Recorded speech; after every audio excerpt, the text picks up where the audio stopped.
Regresamos a Noticias 24. Exministros y ministras de la administración de Sebastián Piñera se reunieron con funcionarios del actual gobierno para abordar la emergencia por los incendios forestales. En la cita solicitaron un ingreso familiar de emergencia de catástrofe para los afectados por los incendios.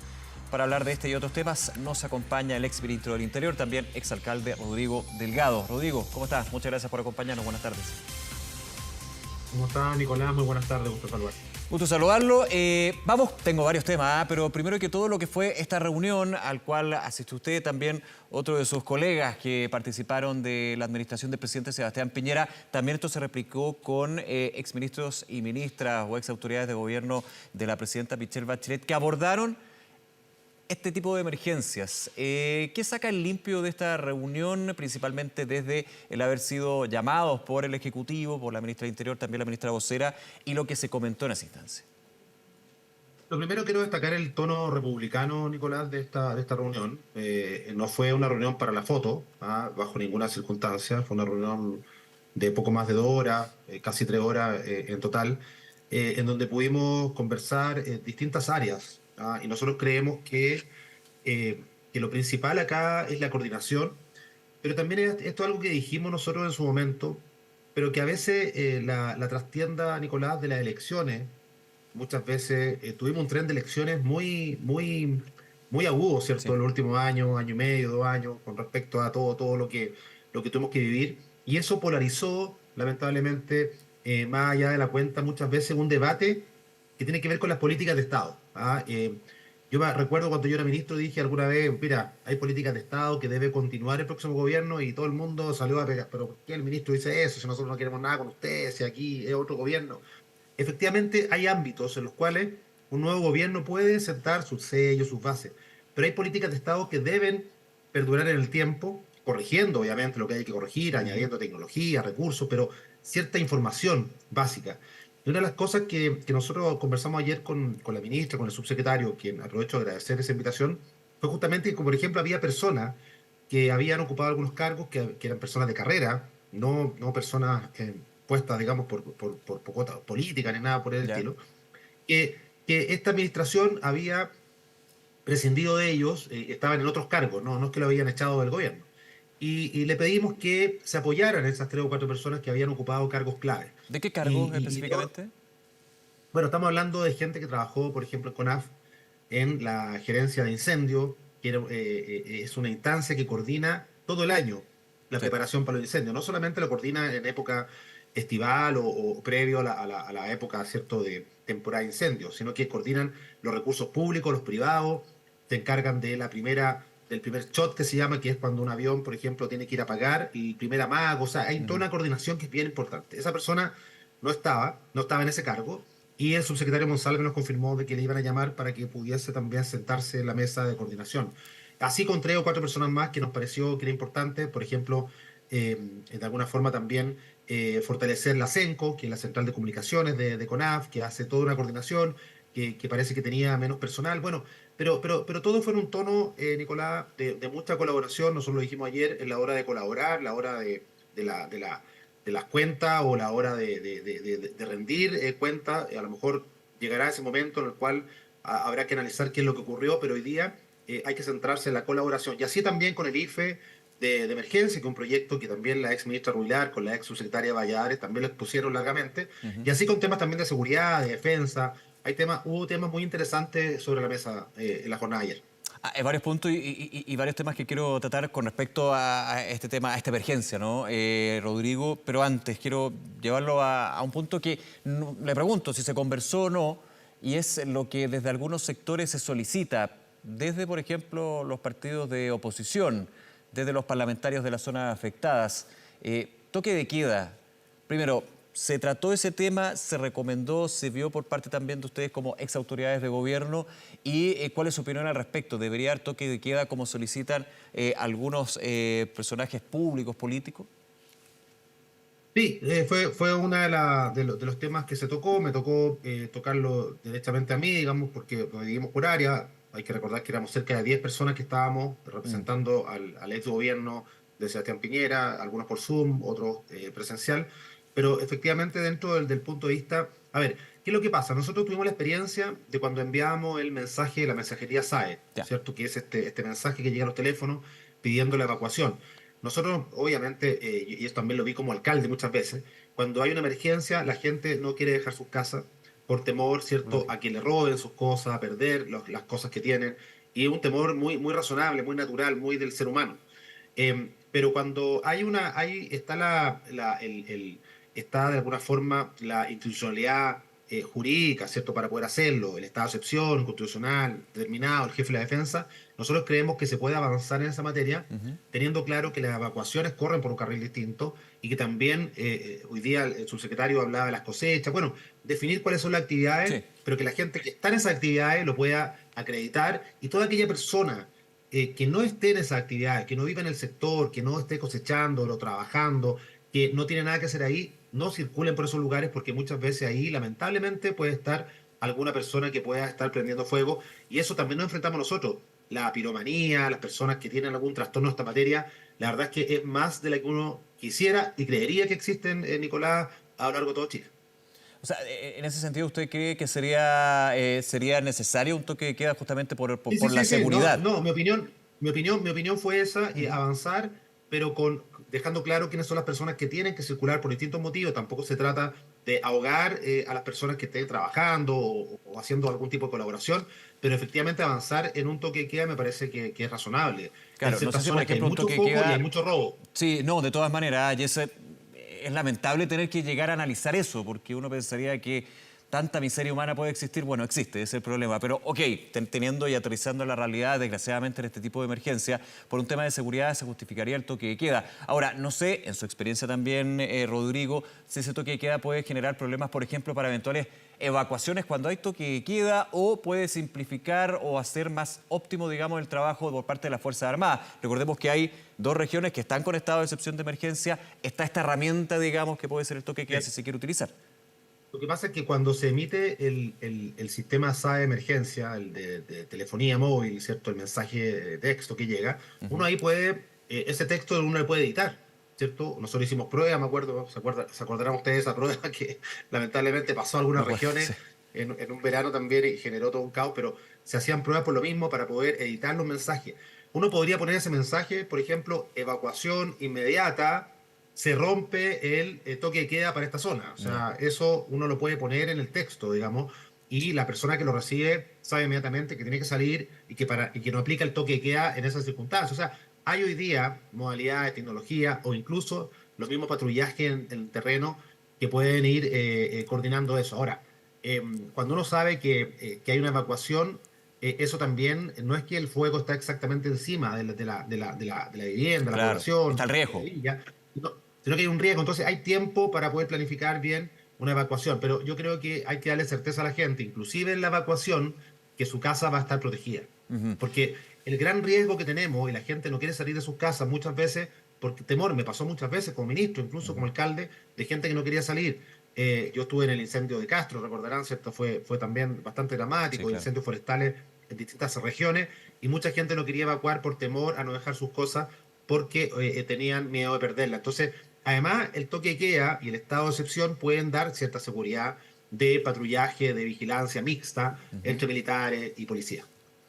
Ahora, yo ahí me claro un poco ignorante en el detalle, digamos, pero toque de queda, por ejemplo, se tiene que decretar toque de queda en la región completa, en zonas de la región se puede ir parcelando dependiendo de la necesidad. Recordemos que tengan los jefes de la defensa, que son justamente los que están administrando lo que es esta emergencia, ¿no? ¿Se puede hacer eso? Exactamente, la unidad Ya, territorial más básica es la comuna, ¿cierto? La perfecto. provincia, la región, se puede hacer.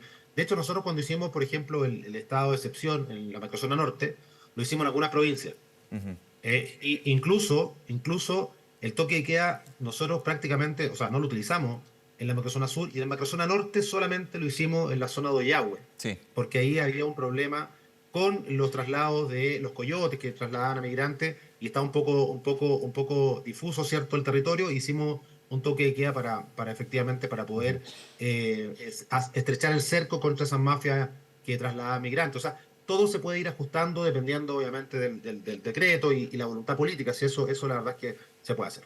Rodrigo, voy con otros puntos, pero para cerrar esto del toque de queda, que se ha comentado harto en las últimas horas, para ser específico, desde el gobierno se preguntó justamente por esto, se dijo no se ha descartado, no se descarta, es una posibilidad que se evalúa constantemente, pero se señalaba que desde los jefes de defensa aún no se había visto la necesidad, digamos, de un toque de queda. Esta respuesta del Ejecutivo, ¿qué le parece a usted en términos de este punto en Bueno, particular? fue lo mismo que yo vi hoy día en el punto de prensa del subsecretario Sí. Monsalve, que lo entiendo que fue hoy día en la mañana, fue lo mismo que nos dijo ayer en la mesa de trabajo que tuvimos, la misma respuesta, así es que la verdad es que fue bien transparente con nosotros y lo mismo que ha dicho en público lo dijo en privado, no se cierra ninguna posibilidad, pero también él tiene toda razón, yo también lo dije ayer, los jefes de la defensa son quienes tienen la última palabra, porque por algo se decreta el estado de excepción y por algo ellos asumen, Claro. ¿cierto?, la fase también más administrativa de la toma de decisiones con respecto, por ejemplo,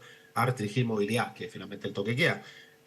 Ellos tienen que estar con la certeza de que el toque de queda va a ser un elemento que colabore. Yo creo, Ujú. por la experiencia que tengo, una opinión muy personal, que sería necesario siempre y cuando se linkee justamente con las evacuaciones, con las zonas que se están haciendo trabajo, con quienes están colaborando, obviamente con las brigadas, etcétera, etcétera, dejar muy, muy claro eso.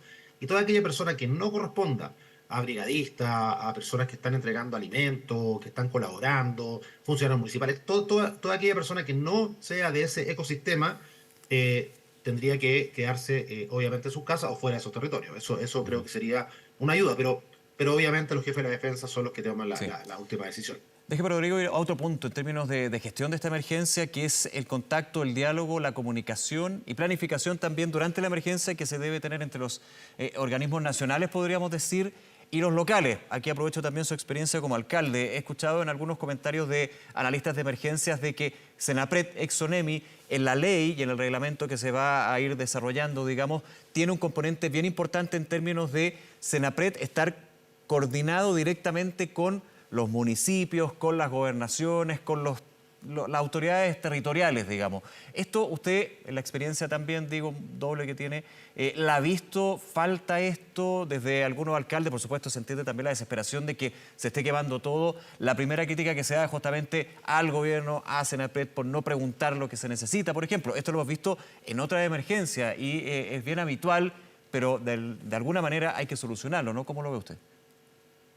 Me tocó también ser parte de la tramitación final de la ley del Servicio Nacional. Me Ujú. tocó, junto al presidente, promulgar la ley, la nueva ONEMI, por así decirlo, ex ONEMI, nueva ONEMI, Sí. hoy SENAPRED. Y efectivamente uno de los componentes más importantes que tiene el nuevo servicio es justamente su capacidad de involucrarse con los territorios, con las municipalidades, con los servicios locales, con los recursos que tienen los municipios. Lo que pasa está en que cuando hay una catástrofe de tal magnitud como la que estamos viviendo en la zona centro-sur, el Estado, más allá de tener un nuevo servicio o una nueva ONEMI, el Estado muchas veces no está preparado justamente para respuestas tan exigentes. Lógico. Y ahí es clave la coordinación, es clave tener efectivamente un catastro de los recursos. Por eso yo decía al principio de la entrevista, Nicolás, que había personas que conocían esto hace años, estas mesas de trabajo durante todo el Ujú. año, porque claro, cuando te dicen, oye, juntémonos en mayo, en junio, en julio, para ver el tema, ¿cierto?, de los incendios forestales, yo te decía, pero ¿por qué se están juntando? O sea, ¿qué están haciendo a esta altura? Bueno, Claro, están ya está haciendo. coordinando, están viendo porque también están los privados. Sí. Yo he visto ahora el gobierno que trata de llamar a una mesa con los privados, pero eso debiese ser permanente. Ahí también hay una crítica que justamente nosotros la abordamos con esta instancia en donde los privados durante todo el año se juntaban Ya. con el Ministerio del Interior, con la CONAF, con ¿Usted cree que en Agricultura, eso no se con anticiparon, digamos, desde el las gobierno? policías. No, yo lo que creo es que tengo la impresión, por los datos que manejo, es que justamente al haber un nuevo equipo en la gerencia, por ejemplo, de incendios, entiendo que no se hacían esas reuniones tan regularmente, ¿ya?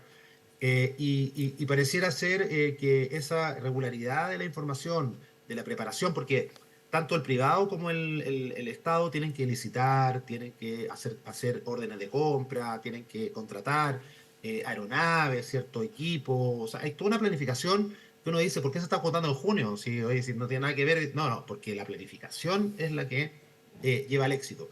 Entonces, yo creo que a lo mejor ahí, en la relación público-privada, faltó mayor coordinación, dado que los equipos que estaban acostumbrados, que estaban llevando esas mesas, ya no estaban en su cargo. Sí. Otro punto A, se pide, se solicita, se da esta idea de un IFE de catástrofe. Como ayuda, hoy día teníamos la información con respecto a los bonos de recuperación, que son distintos a lo que va a ser el trabajo en términos de recursos para la reconstrucción. Pasada la emergencia, evidentemente, hay que concentrarse en la emergencia, me imagino que eso también se conversaba en esta mesa. IFE de catástrofe, como también considerando que aquí se necesita recursos, dinero, focalizarlo, hay una institucionalidad a través de las fichas de emergencia, del trabajo del Ministerio de Desarrollo Social, que entiendo yo también ya funciona como política pública en términos de que cada emergencia la persona llena su ficha y así está identificada en términos de su necesidad y su grupo familiar. Esto es bien relevante para que tener en cuenta que los recursos no son infinitos y las emergencias desgraciadamente se vuelven infinitas en términos de la vida de la gente que se le destrozó completa. IFE de catástrofe, bono, ¿cómo lo ven usted también dentro de Sí, la experiencia? lo conversamos ayer, pero solamente para cerrar el capítulo anterior, Sí, como sí, el tema obvio. más seguridad y también el tema de la relación con las Fuerzas Armadas, por ejemplo. Hubo una donación del gobierno de Estados Unidos hace un año y medio, 2 años atrás, eh, de dos aviones C-130, ¿cierto?, que llegaron a Chile. Una de las cosas que ayer también el exministro Valdo Procuriza, que estaba conectado vía telemática, dio el dato que esos aviones, si uno le adquiere unos implementos, unos accesorios a esos aviones, pueden también esos aviones apagar incendios, digamos, también desde el punto de vista aéreo. O sea, llegamos a entregar toda esa información. Yo quiero en Ujú. esto ser bien claro. O sea, no entregamos información en materia de vivienda, en materia de desarrollo social, en materia de defensa, en materia de seguridad. O sea, todo lo que teníamos lo entregamos y también quedamos a disposición de seguir conversando. Pero quería aclarar que ese tipo de detalles se conversaron ayer. Con respecto al IFE, bueno, a nosotros nos tocó, porque desde el Ministerio del Interior uno puede gestionar unos bonos, ¿cierto? Que nosotros lo institucionalizamos en cada catástrofe, tú recordarás, el bono arriendo, el bono enseres, el bono acogida. Sí, El bono arriendo es para personas que no tienen dónde irse, arriendan. Acogida es que si yo me voy a la casa de un familiar, tengo un bono para colaborar cuando claro. llego a la casa del familiar, que seguramente no tiene todas las camas, no tiene toda la infraestructura o detalles que haya que colaborar. Eso. Y el bono, y el bono en seres para comprar también algunas cosas en el caso, cierto, de ser necesarias de primera necesidad. Pero lo que ocurre está, y eso este gobierno también entiendo que lo está gestionando, pero nosotros le transmitimos la experiencia de cómo hacerlo también en tiempos más ágiles, porque nos tocó en Castro fundamentalmente y en un par de incendios más, Ujú. entregarlo en tiempos récord de 7 días, que la verdad es que era todo un récord para lo que Sí, se demoraba en este tipo de ayuda. Y el IFE, ¿por qué? Porque efectivamente hay un catastro nacional, ¿cierto? Hay un sistema integrado de información social que opera, está georreferenciado, están las cuentas RUT de las personas, o sea, eso es muy rápido también poder entregar claro. esa información a través del IFE. Ahora, esto requiere ley, ¿ah? Si se quiere hacer un IFE de Sí. catástrofe requiere ley, no es administrativo. Pero si así fuese, está la información, están las fichas, está como tú decías, está todo el catastro para poder entregarlo. ¿Pero es por qué? Porque, por ejemplo, en las zonas rurales, cuando hay un incendio, además de lo lamentable perder la casa, lo más, ¿cierto? De lo más complejo muchas veces para la gente de sectores rurales es perder la capacidad productiva de sus tierras. Ese es el punto. Eh, Sí, Claro, porque si se quema una casa acá no sé, te pongo el caso de acá en una ciudad, una urbe, esa persona lo más probable, también hay gente que claro. trabaja en su casa, por Rodrigo, supuesto, pero lo más probable es que tenga un trabajo distinto a la casa y sigue recibiendo muchas veces a lo mejor su sueldo, el empleador lógico. también colabora, pero aquí pierden su capacidad Sí. productiva, sus Rodrigo, animales, y eso requiere este IFE que nosotros le propusimos, que puede ser un monto por integrante del hogar, por una cantidad de tiempo justamente complementario para poder evitar, ¿cierto?, la pérdida de los ingresos. sí, Rodrigo, me quedan unos minutos con esta conversación, agradeciendo, por supuesto. Quiero llevarle un tema nada que ver, y tiene que ver también, por supuesto, con la contingencia. Rodrigo Delgado, exministro del Interior, exalcalde y ahora candidato al Consejo Constitucional. La pregunta de lleno, ¿por qué aceptar esta invitación, esta postulación que se hace desde su partido, la UDI, para estas elecciones? Tiene que ver con esto, porque tiene que ver con la capacidad finalmente del Estado de enfrentar situaciones. Y yo creo que el debate constitucional, la nueva constitución el día de mañana, ojalá, digamos, sea exitosa en términos también de generar un Estado que dé respuesta a las demandas y a las situaciones y a las coyunturas y a las contingencias, entre otras, los desastres y la seguridad. Por lo tanto, de alguna forma se conecta, digamos, Ujú. porque el debate tiene que ir para allá. ¿Por qué acepto? Porque creo que estamos en un momento país el cual hay que dar un cierre. Tenemos que tener una constitución, ¿cierto?, que nazca en democracia, que finalmente podamos mirar hacia el futuro con optimismo, que pueda asegurar el progreso social, material, que pueda generarse también la seguridad de las personas para poder trabajar, para poder convivir, para poder generar inversiones, para desde ahí también generar, obviamente, ecosistemas laborales, de trabajo, de bienestar. Yo creo que finalmente es una discusión país que es necesaria cerrar y mirar hacia el futuro. Ya. Y muchos me dicen, bueno, oye, pero ¿y la inhabilidad? Mira, yo creo que las inhabilidades son como fantasmas que existen de alguna forma para aquellas personas que están buscando a lo mejor el cargo siguiente. Yo, la verdad, fui alcalde de 3 periodos, fui ministro de Interior, fui presidente de la Asociación de Municipalidades. Creo que llegó la hora de aportar en las próximas décadas de Chile. Y a lo mejor va a ser un trabajo cortito, si es que obviamente salgo electo, 5 meses, 6 meses Ujú. de trabajo, pero creo que va a ser muy intenso, muy importante en la proyección hacia el futuro. Entonces, de alguna forma creo que llegó el momento de poner a disposición de los electores, en la papeleta, la gracia de la democracia es esa, la papeleta está ahí, la gente elige, pero si me toca ser consejero constituyente, poner toda la experiencia, con todo lo bueno, lo malo, el aprendizaje, con todas las cosas que uno ha vivido y ponerla a disposición justamente de un buen debate, de llegar a acuerdo, de llegar a consenso y poder perfeccionar también nuestra Sí. democracia. No reemplazarla, no refundarla, Sí. perfeccionarla que no es lo mismo. Quiero ir a ese punto, Rodrigo. Si eventualmente fuera electo, por supuesto hay que esperar la elección y ver cómo se va desarrollando eso, y mirando lo que fue la experiencia de la Convención Constitucional y también el rayado de cancha que hace ver, por lo menos desde afuera, de que va a tener varias diferencias. ¿Cómo ve usted lo que podría ser esta segunda parte o nuevo proceso constitucional, también desde la mirada de su propio partido, que en su minuto no estaba a favor de una nueva constitución, finalmente opta por el rechazo en el plebiscito de salida, un rechazo para reformar, pero desde una parte importante de la UDI, con la mirada puesta en que habría que mantener la actual constitución y reformarla, cambiarla en el Congreso, no a través de organismos como, por ejemplo, un Consejo. La UDI fue parte del acuerdo por la nueva constitución, por la paz y la nueva constitución, por lo tanto, ahí está la firma de un partido que se la jugó por un proceso.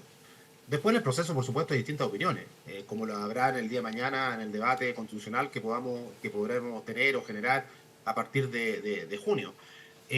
Pero en definitiva, yo creo que del proceso anterior se aprenden varias cosas. Primero, no, la gente no quiere estos cambios radicales, la gente no quiere hoja en blanco, la gente quiere mantener ciertas cosas que han sido positivas, que han dado progreso, estabilidad, corregir lo que haya que corregir, proyectar el texto a los próximos 30, 40 años, interpretar las necesidades actuales y futuras. Y eso también es muy complejo, porque hoy día puede ser que la percepción de la ciudadanía esté en seguridad, costo de la vida, pensiones, salud, educación. Bueno, a lo mejor son las prioridades hoy, no necesariamente van a ser las prioridades 20 o 30 años más. Ujú.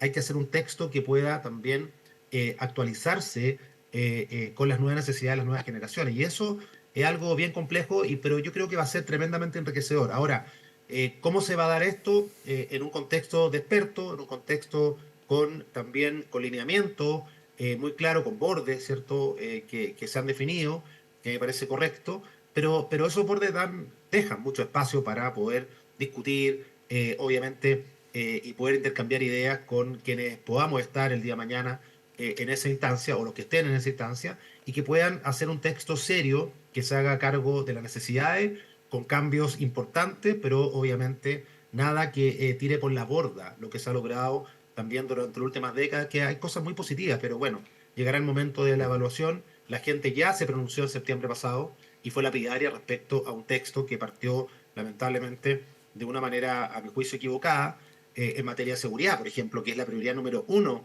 de la gente hoy, o está dentro de las 3 prioridades de la gente hoy. Ese texto, la verdad es que era bastante Ujú. deficiente, y así en distintas materias. Así es que mi experiencia, al menos, desde el desarrollo local, desde el municipalismo, desde la seguridad, desde lo que me tocó vivir también como ministro de Interior, por supuesto, disponible para aportar en todo lo que sea necesario. Bien, Rodrigo, nuevamente muchísimas gracias por esta conversación en Canal 24 Horas. Que le vaya muy bien. No, gracias a ti. Chao, chao. Hasta luego, chao.